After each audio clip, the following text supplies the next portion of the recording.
संघर्ष की शुरुआत राहुल एक छोटे से गांव में जन्मा एक साधारण लड़का था। उसका परिवार गरीबी से जूझ रहा था। पिता एक खेतीहर मजदूर थे और माँ गांव की अन्य महिलाओं के साथ छोटे मोटे काम करके घर चलाती थी। राहुल बचपन से ही समझदार था, लेकिन गरीबी ने उसे समय से पहले बड़ा बना दिया था। उसके पास किताबें नहीं थीं, स्कूल दूर था और जूते सिर्फ त्योहारों पर पहनने को मिलते थे। लेकिन उसके अंदर एक आग थी कुछ कर गुजरने की। वह रोजाना 4 किलोमीटर पैदल चलकर स्कूल जाता और वापस आकर खेत में अपने पिता के साथ काम करता। आंखों में सपने थे, लेकिन रास्ते में अंधेरा था। गांव के अधिकतर लोग मानते थे कि गरीब आदमी का काम सिर्फ मेहनत करना है। उन्हें लगता था कि बड़े सपने सिर्फ शहर के बच्चों के लिए होते हैं। राहुल का मन भी कई बार डगमगाया, लेकिन उसकी माँ ने हमेशा कहा, बेटा, मेहनत करने वाले को खुदा भी सलाम करता है। उसके स्कूल के कुछ शिक्षक उसकी मेहनत को पहचानते थे।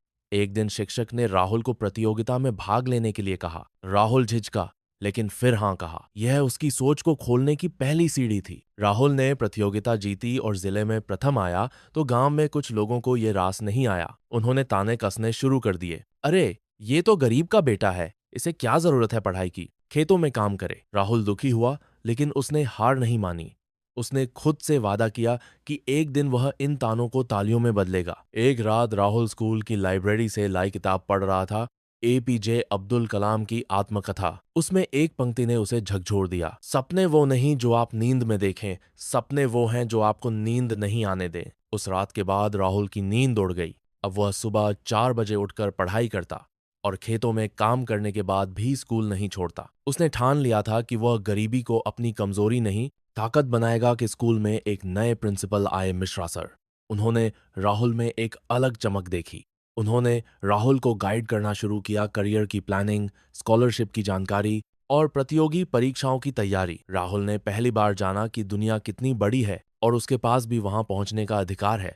मिश्रा सर ने उसे साइंस ओलंपियाड में भेजा। राहुल ने राज्य स्तर पर दूसरा स्थान प्राप्त किया, लेकिन राह आसान नहीं थी। कॉलेज में दाखिला पाने के लिए राहुल ने प्रतियोगी परीक्षा दी और असफल हो गया।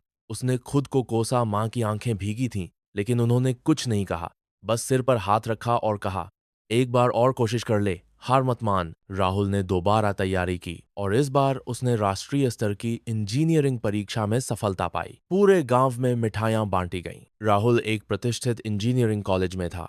वहां शुरुआत में भाषा और माहौल से संघर्ष रहा, लेकिन उसने हार नहीं मानी। वह दिन रात मेहनत करता और अपनी कमजोरियों पर काम करता। चौथे वर्ष में उसका चयन एक बड़ी अंतर्राष्ट्रीय कंपनी में हो गया। वह गांव का पहला लड़का था जिसे लाखों की नौकरी मिली थी। अब तानों की जगह बधाइयों ने ले ली थी। राहुल ने नौकरी के बाद अपने गांव के लिए काम करना शुरू किया।